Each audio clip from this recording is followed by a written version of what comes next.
Oke, baik. Assalamualaikum warahmatullahi taala wabarakatuh. Pada kesempatan kali ini, kami dari kelompok 5 ingin mempresentasikan hasil UTS kami dengan manajemen risiko. Sebelumnya, perkenalkan nama saya Fahrian Ulul Asmi dan rekan saya Ilham Setriawan dan yang terakhir Sindu Junianto. Baik, untuk penjelasan di bab 1 tentang profil akan dijelaskan oleh rekan saya. Dipersilakan.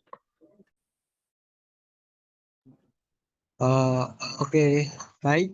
Di sini saya akan menjelaskan tentang identitas perusahaan dari PT United Tractor. Jadi perusahaan ini mengawali sejarahnya itu pada tahun 1972 sebagai nama utamanya yaitu PT Inter Astra Motor dan bergerak di bidang distribusi alat berat. Lalu setahun kemudian perusahaan ini menjadi distributor eksklusif dari produk Komatsu dan Tadano di negeri Indonesia. Lalu pada tahun 1973 perusahaan resmi berganti nama menjadi PT United Tractor.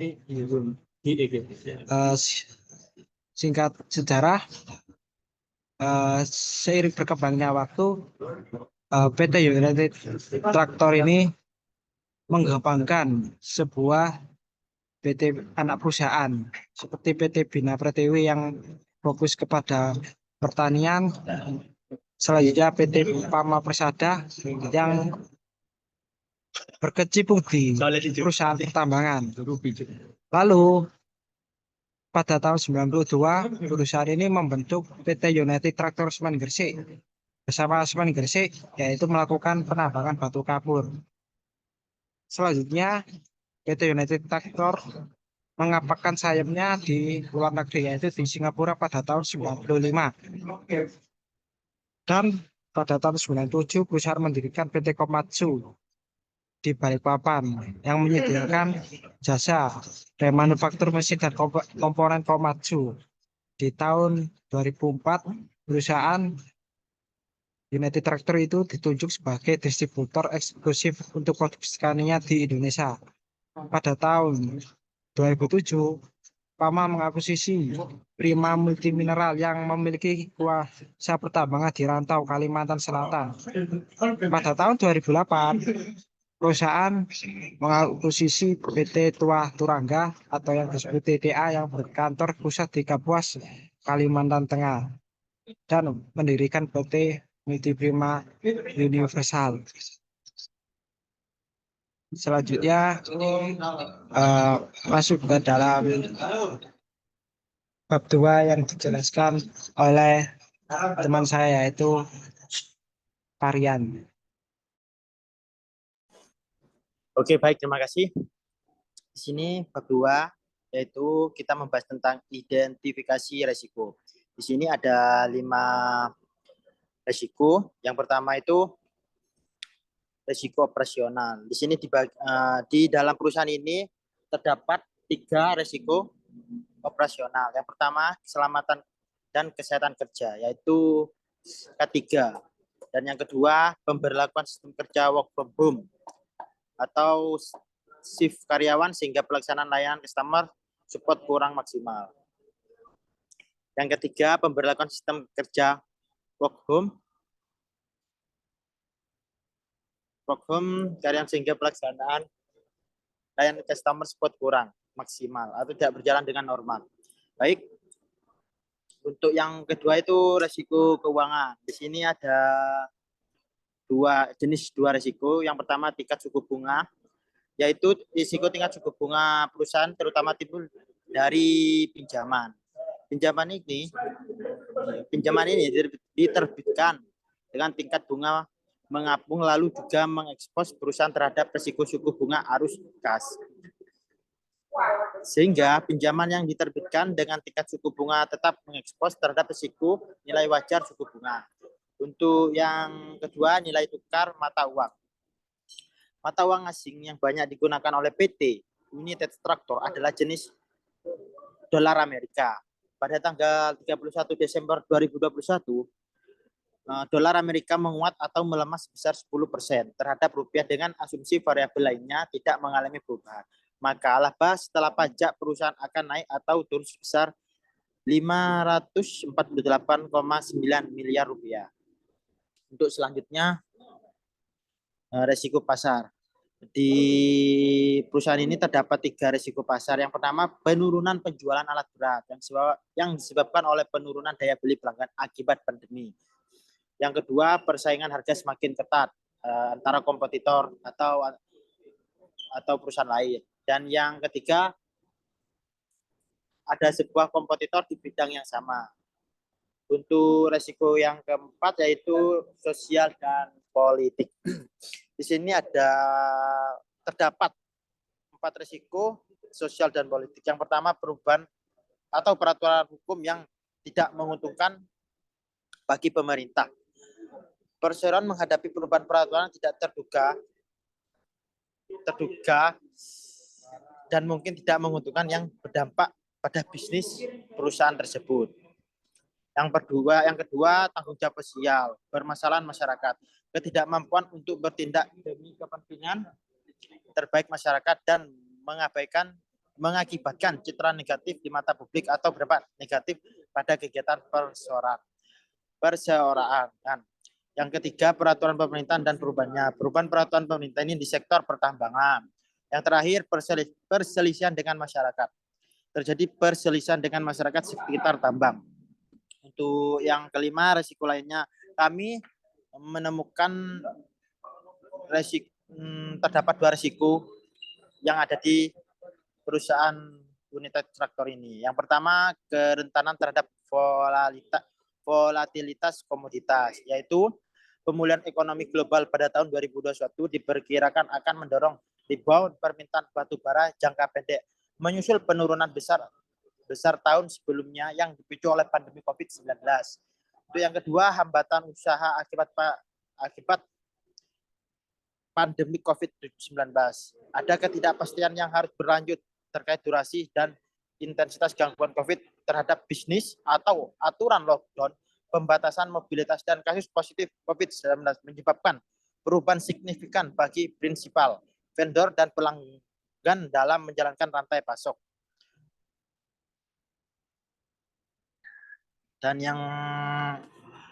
yang ketiga, agresivitas pesaing terbaru, yaitu produsen alat berat asal Cina sedang membangun pusat produksi di Indonesia. Dan yang terakhir, masalah ketersediaan stok. Seiring dengan pemulihan ekonomi pasca pandemi, terjadi peningkatan permintaan terhadap pertambangan batu bara, sehingga kebutuhan alat berat semakin meningkat, khususnya alat besar. Namun demikian, pertumbuhan pemerintahan pelanggan belum sepenuhnya didukung oleh ketersediaan stok atau bahan baku produksi karena pengurangan kapasitas produksi. Selanjutnya ini ada bab 3 yang akan dijelaskan pengukuran risiko yang akan dijelaskan oleh teman saya Sindu Sinianto. Silakan. Baik, di sini saya akan menjelaskan bab 3 tentang pengukuran risiko. Jadi yang pertama ada risiko K3, jenis operasionalnya, jenis risikonya yaitu operasional, likelihood, di nomor 2, severity, di nomor 3, dan risikonya di nomor 6. Yang kedua, sistem kerja FA. Jenis risiko ini termasuk operasional, likelihood 4, severity 5, risikonya 20. Dan nomor 3, nilai mata uang asing, yaitu jenis risikonya keuangan, likelihood 2, severity 4, risikonya 8. Di nomor 4 ada tingkat suku bunga, jenis risiko keuangan, likelihood 3, severity 3, risk 9. Yang nomor 5, penurunan penjualan alat berat, jenis risiko pasar, likelihood 4, severity 2, risikonya 8. Selanjutnya, persaingan harga semakin ketat, jenis risiko pasar, likelihood 4, severity 3, risikonya 15. Yang ketujuh adanya kompetitor, jenis risikonya pasar, likelihood-nya 4, severity-nya 3, risikonya 15. Selanjutnya ada perubahan peraturan hukum, termasuk sosial dan politik, likelihood-nya 2, severity-nya 3, risikonya 6. Selanjutnya ada citra negatif di mata publik, juga termasuk sosial dan politik, likelihood-nya 3, severity-nya 3, risikonya 9. Yang di nomor 10 ada kebijakan pemerintah, yaitu termasuk sosial dan politik, likelihood-nya 5, severity-nya 3, risikonya 15. Yang ke-11 adalah perselisihan masyarakat, termasuk sosial dan politik, jenis risikonya, likelihood-nya 2, severity-nya 5. Risikonya di posisi nomor 10. Yang ke-12, kerentanan terhadap volatilitas komoditas, risikonya lainnya, likelihood-nya 4, severity-nya 3, dan risikonya 12. Yang 3 bawah ini termasuk jenis risiko lainnya, yaitu hambatan usaha terhadap pandemi, likelihood-nya 2, severity-nya 3, risikonya 6. Yang ke-14, agresivitas pesaing baru, likelihood-nya 4, severity-nya 3, risikonya 12. Selanjutnya yang terakhir adalah masalah ketersediaan stok, yaitu likelihood-nya 4, severity-nya 2, dan risikonya 8. Oke, baik. Selanjutnya akan dijelaskan oleh teman saya, yaitu Ilham Satriawan. Silakan. Baik, terima kasih. Di sini saya akan menjelaskan 3.2, yaitu sebab akibat resiko. Di sini ada sebab dan akibatnya. Untuk yang pertama, yaitu kecelakaan kerja, akibatnya K3. Untuk yang kedua, sebabnya adanya pandemik, untuk akibatnya WFH. Yang ketiga, sebabnya menurunnya nilai tukar uang, akibatnya nilai mata uang asing. Yang keempat, sebab naiknya pajak bunga per tahun, akibatnya tingkat suku bunga. Yang kelima, sebab tidak menariknya sistem promosi penjualan, akibatnya penurunan penjualan alat berat. Yang keenam, sebabnya persaingan semakin ketat, akibatnya perusahaan di bidang proyek semakin banyak. Untuk yang ketujuh, sebabnya banyaknya kompetitor, akibatnya pembangunan infrastruktur di Indonesia semakin berkembang. Untuk yang kedelapan, sebabnya adanya perubahan peraturan hukum pemerintah yang tidak sesuai dengan perubahan sejak awal. Akibatnya yaitu perubahan peraturan hukum. Yang kesembilan, sebabnya adanya oknum yang tidak bertanggung jawab yang menjelekkan nama perusahaan. Akibatnya citra negatif di mata publik. Yang ke-10, sebab kebijakan pemerintah, akibatnya yaitu penurunan keuntungan. Yang ke-11, sebab adanya pembicaraan yang tidak pantas untuk dibicarakan sehingga menyebabkan kesalahpahaman. Untuk akibatnya yaitu perselisihan masyarakat. Untuk yang ke-12, sebab komoditas terganggu, akibatnya kerentanan terhadap volatilitas komoditas. Yang ke-13, sebab berkurangnya daya beli masyarakat akibat pandemi sehingga menyebabkan badan usaha mengalami kebangkrutan. Akibatnya hambatan usaha terhadap pandemik. Untuk yang 14, sebab ambisi besar yang diterapkan oleh pesaing baru. Akibatnya agresivitas pesaing baru. Yang ke-15, sebab terjadinya kelangkaan bahan baku sehingga menyebabkan produksi tidak sesuai target. Akibatnya masalah ketersediaan stok. Next. Nah, di sini untuk penjelasan 3.3 matrik resiko ini, nah di sini ada 5 untuk warna-warna yang ada di bagan itu menentukan seberapa besar resikonya. Jadi semakin besar resikonya, yaitu angkanya juga semakin besar. Di sini ada A hampir pasti terjadi, B sering terjadi, C kadang terjadi, D jarang terjadi, E hampir tidak terjadi. Nah, di sini untuk warna-warna ini di sini juga ada levelnya juga, level resiko, besaran resiko dan warnanya. Untuk yang sangat tinggi itu besar resikonya yaitu 20 sampai 25 dengan warna merah. Kemudian ada tinggi, besaran resikonya itu kisaran 16 sampai 19 dengan warna oranye. Untuk yang sedang ini besaran resikonya itu 12 sampai 15 dengan warna kuning.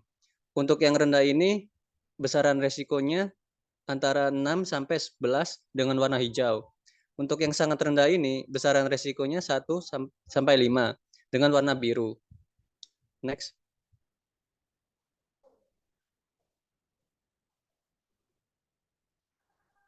Di sini untuk 3.4 saran prioritas risiko, yaitu ada 15 komponen, yaitu yang pertama tingkat pelatihan K3 agar tingkat risiko semakin berkurang. 2. Taat protokol kesehatan. 3. Menyeimbangkan jual beli pada saat nilai mata uang tidak baik-baik saja. 4. Meminimalisir utang piutang. 5. Membuat promosi penjualan yang lebih kreatif. 6. Riset pemasaran agar mengetahui peluang yang benar. 7.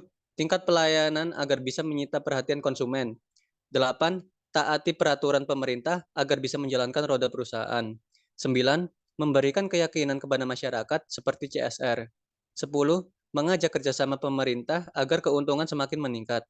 Yang ke-11, memberikan sosialisasi kepada masyarakat agar bisa menjalankan roda perusahaan. Yang ke-12 yaitu tingkatkan komoditas yang sempurna.